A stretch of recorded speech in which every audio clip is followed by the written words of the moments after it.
Assalamualaikum warahmatullahi wabarakatuh. Perkenalkan, saya Devita Tegar Sefira dari Fakultas Keguruan Ilmu Pendidikan Universitas Islam Majapahit, Prodi Pendidikan Bahasa dan Sastra Indonesia. Di sini saya akan menjelaskan mengenai materi komunikasi bahasa kajian sosiolinguistik. Komunikasi bahasa terdiri dari 5 poin. Poin yang pertama adalah hakikat bahasa, yang kedua fungsi-fungsi bahasa, yang ketiga hakikat komunikasi, yang keempat komunikasi bahasa, dan yang kelima adalah keistimewaan bahasa manusia. Pada poin pertama yaitu hakikat bahasa. Bahasa adalah sebuah sistem yang artinya bahasa itu dibentuk oleh sejumlah komponen yang berpola secara tetap dan dapat dikaidahkan. Bahasa bisa berbentuk lisan, tertulis, ataupun lambang-lambang. Ciri-ciri yang merupakan hakikat bahasa itu antara lain adalah bahwa bahasa itu sebuah sistem lambang, berbentuk bunyi, bersifat arbiter, produktif, dinamis, beragam, dan manusiawi. Kemudian pada poin kedua yaitu fungsi bahasa. Menurut Kedjono dalam Rohmadi 2016 mengemukakan bahwa fungsi bahasa yang paling mendasar adalah sebagai alat komunikasi. Kemudian, menurut Haimes dalam Raharjo 2011 bahwa dalam konteks sosial, bahasa mempunyai fungsi sebagai potret kenyataan sosial dan sarana untuk menunjukkan identitas sosial budaya. Bagi sosiolinguistik, konsep bahwa bahasa adalah alat atau berfungsi untuk menyampaikan pikiran dianggap terlalu sempit.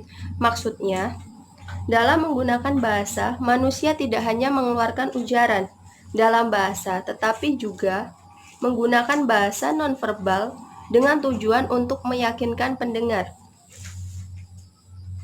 Kemudian, poin yang 3 adalah hakikat komunikasi. Komponen yang harus ada dalam komunikasi sebagai berikut. Yang pertama adalah pihak yang berkomunikasi atau partisipan. Yang kedua, informasi yang akan dikomunikasikan. Ini bisa berupa ide, gagasan, atau pesan yang ingin disampaikan.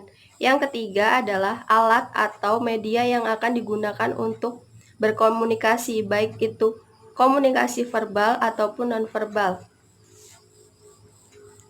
Kemudian poin yang keempat adalah komunikasi bahasa. Ada 2 macam komunikasi bahasa, yaitu komunikasi bahasa searah dan komunikasi bahasa 2 arah. Dalam komunikasi searah, si pengirim tetap sebagai pengirim dan penerima tetap sebagai penerima.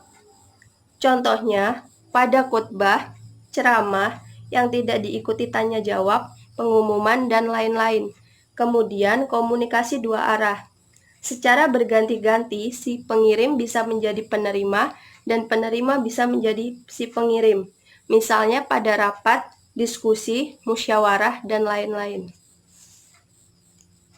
Kemudian poin yang terakhir adalah keistimewaan bahasa manusia. Menurut Hackett dan Neil, setidaknya ada 16 butir ciri khusus yang membedakan sistem komunikasi bahasa dari sistem komunikasi makhluk lainnya. Di antaranya sebagai berikut. Yang pertama, bahasa menggunakan jalur vokal auditif. Kemudian yang kedua, bahasa dapat tersiar ke segala arah, tetapi penerimanya juga terarah. Yang ketiga, lambang bahasa berupa bunyi. Kemudian yang keempat, partisipan dalam komunikasi bahasa dapat saling berkomunikasi atau berinteraksi. Yang kelima, lambang bahasa itu dapat menjadi umpan balik yang lengkap. Kemudian yang keenam, komunikasi bahasa mempunyai spesialisasi. Ketujuh, lambang-lambang bunyi dalam komunikasi bahasa adalah bermakna atau merujuk pada hal-hal tertentu. 8. Hubungan antara lambang-lambang bahasa dan maknanya bukan ditentukan oleh adanya suatu ikatan antara keduanya. 9. Bahasa sebagai alat komunikasi manusia dapat dipisahkan menjadi satuan-satuan unit, yaitu kalimat, katam, dan fonem. 10. Rujukan atau yang sedang dibicarakan dalam bahasa tidak harus selalu ada pada tempat dan waktu itu. 11. Bahasa bersifat terbuka. Ujaran dapat dibuat sesuai dengan keperluan manusia. 12. Kepandaian dan kemahiran untuk menguasai aturan-aturan dan kebiasaan-kebiasaan berbahasa dapat dipelajari dari belajar. 13. Bahasa dapat dipelajari. 14. Bahasa dapat digunakan untuk menyatakan mana yang benar dan mana yang salah. 15. Bahasa memiliki dua subsistem, yaitu subsistem bunyi dan subsistem makna. Dan yang terakhir adalah bahasa itu dapat kita gunakan untuk membicarakan bahasa itu sendiri. Itulah materi mengenai komunikasi bahasa.